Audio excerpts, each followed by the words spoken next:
Everyone, মই দুবৰি, মোৰ channel life শেডছ বাই দুবৰি আন এটি ভিডিঅ'লৈ আপোনালোক সকলোকে স্বাগতম জনাইছোঁ। আশা কৰিছোঁ আপোনালোক সকলো ভালে আছে। পোনপ্ৰথমে সকলোকে ৰঙালী বিহুৰ বহুত শুভেচ্ছা জ্ঞাপন কৰিলোঁ।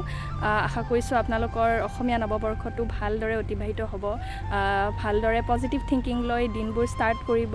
ময়ো সেইটোৱে চেষ্টা চলাওঁ সদায় ৰাতিপুৱা উঠি। গতিকে বলক বেছি পলম নকৰোঁ, আজিৰ ব্লগটোত আপোনালোকক দেখাবলৈ চেষ্টা কৰিম থুলমূলকৈ মই এইবাৰ ৰঙালী বিহুটো কেনেদৰে পাৰ কৰিম। ব্লগটো ষ্টাৰ্ট কৰাৰ আগত এইখিনি বস্তু আপোনালোকক এড কৰি দেখাই দিওঁ, কাৰণ ব্লগটোত ভালকৈ মই এই পেইণ্টিংখন আপোনালোকক দেখামেই। বিহু বুলি মই ঘৰৰ বাবে এইখন বনাইছিলোঁ, আৰু মই এখন গামোচাৰ ওপৰত বনাইছোঁ আচলতে বিহু থিমড এখন পেইণ্টিং। ভালদৰে আপোনালোকক দেখাম, ঘৰ গৈ পেলাই বন্ধাই লৈ যাম মই এখন। এয়া আমি ঘৰ আহি পালোঁ, আৰু এইটো আছিল ঘৰ আহি পায়ে মই দেখা প্ৰথম চিন, যিটো বিহু বুলি আমাৰ পিঠা পনা বনোৱা হয়। মায়ে আচলতে আধা পিঠা জুইত বনাই শেষ কৰিলে। এইখিনি স্পেচিয়েলি বনাই আছিল মোৰ কাৰণে, কাৰণ মই তিল পিঠা খুব ভাল পাওঁ, আৰু তিলৰ তাকো গুড় দিয়া একদম এইটো টেপটেপীয়া পিঠাটো যে কি বুলি কয় জানো আপোনালোকে নাজানো, বাট মই তেনেকৈ খাই খুব ভাল পাওঁ। চ' মায়ে এইখিনি স্পেচিয়েলি মোৰ কাৰণে বনাইছে আৰু এইখিনিৰ কাৰণে বাহিৰত নবনালে, গেছতে বনালে। চ' আহিয়ে তিলপিঠা একদম 5-6খন খাই দিলোঁ। আৰু তাৰপিছত আমি এইবাৰ ভাবিলোঁ যে অকণমান আমাৰ ড্ৰয়িং ৰুমটো ৰিন'ভেট কৰোঁ। এয়া মোৰ বা, তাই বহি হেল্প কৰি দি আছে, মাও হেল্প কৰি দি আছে, আৰু মই এফালৰ পৰা এনেকৈ আজিকালি ৱালপেপাৰ পাই নহয়, তেনেকৈ লগাই দিলোঁ এখন ৱালত। ভাবিলোঁ অকণমান লুকটো চেঞ্জ কৰোঁ ড্ৰয়িং ৰুমৰ। খুব কষ্ট কিন্তু দেই, এই কামটো দেখিবলৈ ইজি লাগিছে চাগে ভিডিঅ'ত, কিন্তু লগোৱাটো কিন্তু সহজ নহয়, মিলাই লগোৱাটো। আৰু এয়া হৈছে নেক্সট ডে মৰ্ণিং, এয়া হৈছে হালধি, এয়া হৈছে মাহ শেষ হৈছে। মই লাষ্টতহে গা ধুলোঁ, আজি দেৰিয়ে হ'ল, 8টা বাজিলে। চ' মই ধুনীয়াকৈ গা পা ধুই ল'লোঁ। এতিয়া তলত যাওঁ, মা দেউতাহঁতক সেৱা কৰোঁ। আৰু এয়া হৈছে আমাৰ বিহু স্পেচিয়েল প্লেটাৰখন। ইয়াত আছে তিলপিঠা, নাৰিকল পিঠা এখনেই আছে, কাৰণ মই তিলপিঠা খায়েই ভাল পাওঁ। এয়া হৈছে মগু দালিৰ বৰ, আৰু এয়া মুড়ি লাড়ু, চিৰা লাড়ু, ইয়াতে আছে তিলৰ আৰু নাৰিকলৰ লাড়ু, আৰু এইফালে এখন মালপোৱা পিঠা।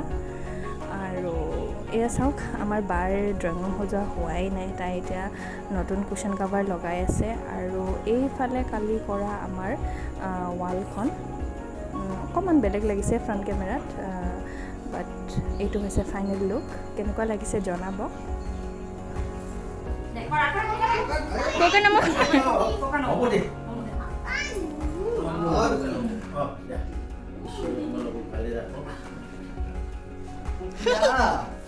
পকিলা নম ওৰা মোক নম নালাগে বুবু, উঠা বোলা আমি আগফালে যাওঁ। ধৰা ইয়াতে ধৰা, অ ৰাম ঘূৰে আহা।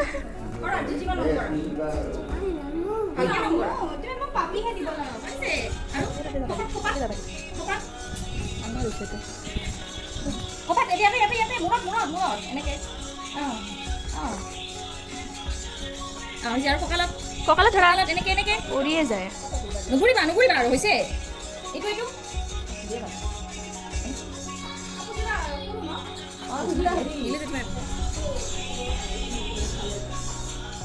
আৰু এইখনেই হৈছে ব্লগটো ষ্টাৰ্টিঙতে দেখুওৱা পেইণ্টিংখন, যিখন মই বনাই আছিলোঁ গামোচাৰ ওপৰত।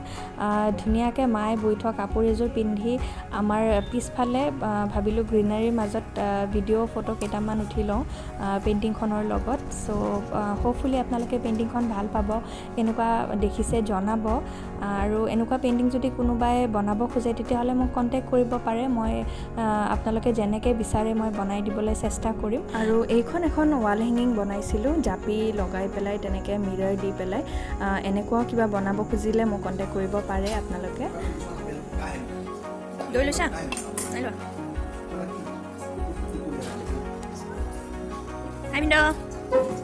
খালা নন্দামণি।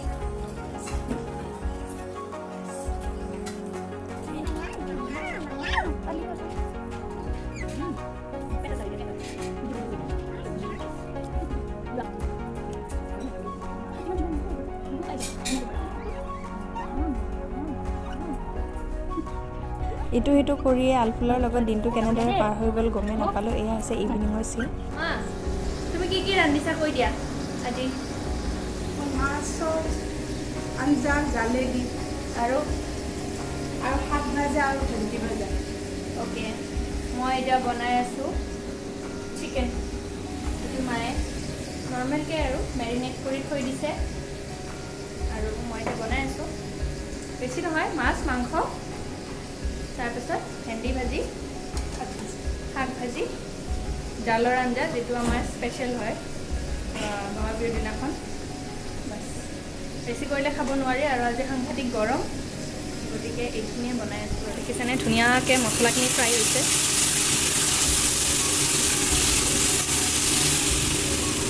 অলপমান পানী দি দিওঁ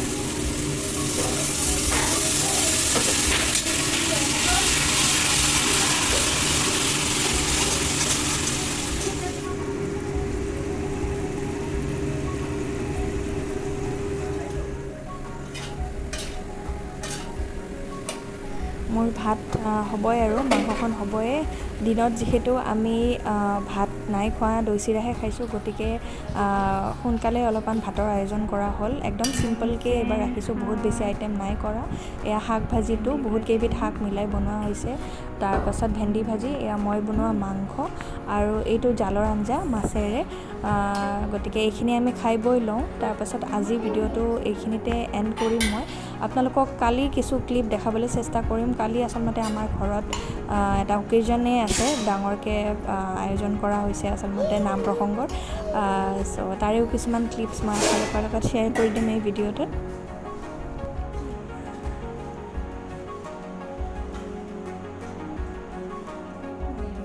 হাই আমি সামু দিব যাওঁ কোৱা আমি সামু দিব যাওঁ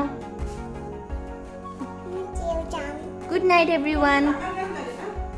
Good night. Good morning, everyone. এয়া হৈছে next day date is 16th of April. মই ৰাতিপুৱা উঠিলোঁ গা পা ধুই ধুনীয়াকৈ ৰেডি হৈ ল'লোঁ আৰু বাহিৰৰ ফালৰ অলপমান চিন দেখাই দিওঁ আপোনালোকক এয়া যোগাৰ পাতি হৈ আছে নাম প্ৰসংগৰ বাবে আচলতে নাম প্ৰসংগটো হৈ যোৱাৰ পিছত আয়তীসকলক আৰু আমাৰ যিখিনি ৰিলেটিভছ মাতা হৈছে তেওঁলোকক ভাত খোৱা হ'ব গতিকে এয়া ৰাতিপুৱাৰ পৰাই লাগি গৈছে আমাৰ গাঁৱৰে হয় এয়া খুৰাজন খুব ধুনীয়া ৰান্ধে চ' তেওঁ ইয়াতে লাগি গৈছে ৰন্ধা বঢ়াত আৰু মানুহ এতিয়া অহা নাই এতিয়া ৰাতিপুৱা 8:30 মানহে বাজিছে লাহে লাহে আহিব আৰু নাম প্ৰসংগ হ'ব তাৰপাছত ভাত পানীৰ যোগান ধৰা হ'ব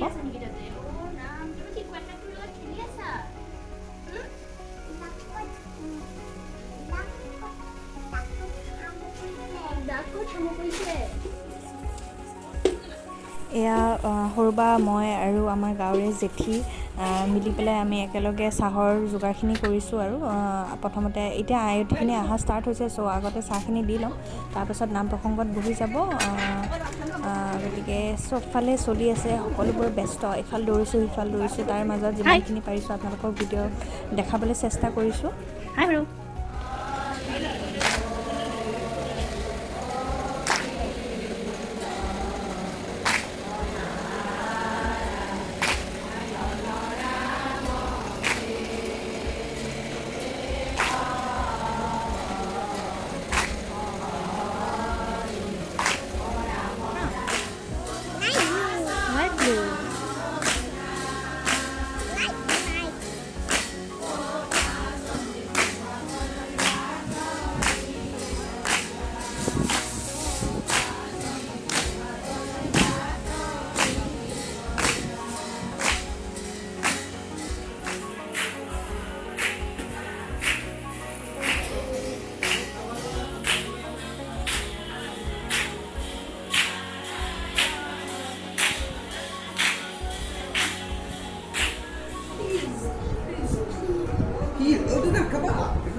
চেনি নাখায় এটা জুঠা কৰ লাগ দে চেনি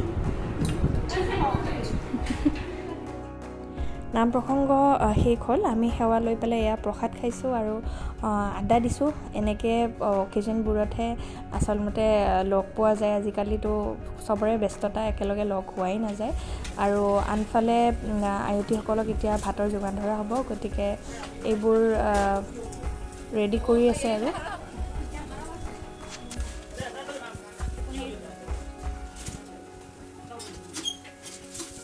ইয়াতে কি আছে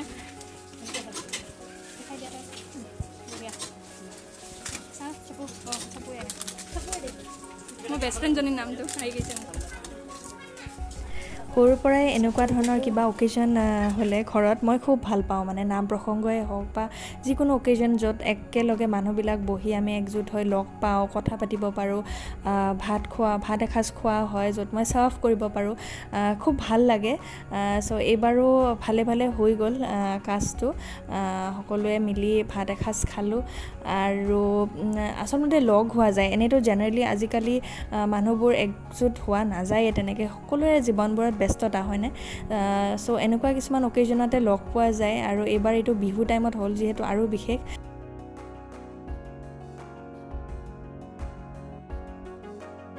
এইখিনিয়ে আছিল এইবাৰৰ বিহুৰ কিছু ভাল লগা মুহূৰ্ত যিখিনি আপোনালোকৰ লগত মই শ্বেয়াৰ কৰিলোঁ সকলোবোৰ মোমেণ্টছ আচলতে কেপচাৰ কৰা নাযায় যেনেকৈ কিছুমান এয়া মায়ে বিহুৱান দিয়া মোমেণ্টটোৱে মই কেপচাৰ কৰিব নোৱাৰিলোঁ কাৰণ হঠাৎকৈ হৈ যায় বহি আছোঁ হঠাৎকৈ মায়ে বাহিৰৰ পৰা আহি গাত বিহুৱানখন দি দিলে তথাপি যিমানখিনি পাৰোঁ ইয়াতে মই থুলমূলকৈ আপোনালোকক দেখাবলৈ চেষ্টা কৰিছোঁ মোৰ বিহুৰ 2টা দিন কেনেদৰে গ'ল আৰু ঘৰত আহিলে যিয়ে নহওক কিয় বিহুৱে হওক বা যিয়ে অকেজন নহওক কিয় চব মানুহবিলাক যেতিয়া একেলগ হৈ স্পেণ্ড কৰা যায় সময় তেতিয়াহ'লে এনেও ভাল লাগে চ' হোপফুলি আপোনালোকেও এই ব্লগটো চাই ভাল পাব আৰু যদি ভাল পায় তেতিয়াহ'লে মোক কমেণ্ট কৰি জনাব ভিডিঅ'টো লাইক কৰিব শ্বেয়াৰ কৰিব শেষত মই আকৌ এবাৰ আপোনালোক সকলোকে অসমীয়া নৱবৰ্ষৰ আৰু ৰঙালী বিহুৰ বহুত বহুত শুভেচ্ছা জ্ঞাপন কৰিলোঁ আপোনালোকেও নিজ ফেমিলিৰ লগত ভালদৰে বিহুটো পালন কৰক বেছি আৰু একো নকওঁ আজিলৈ এইখিনিতে সামৰিছোঁ নতুন এটি ভিডিঅ' লৈ নতুন এটি ব্লগ লৈ সোনকালে লগ পাম বুলি আশা কৰিলোঁ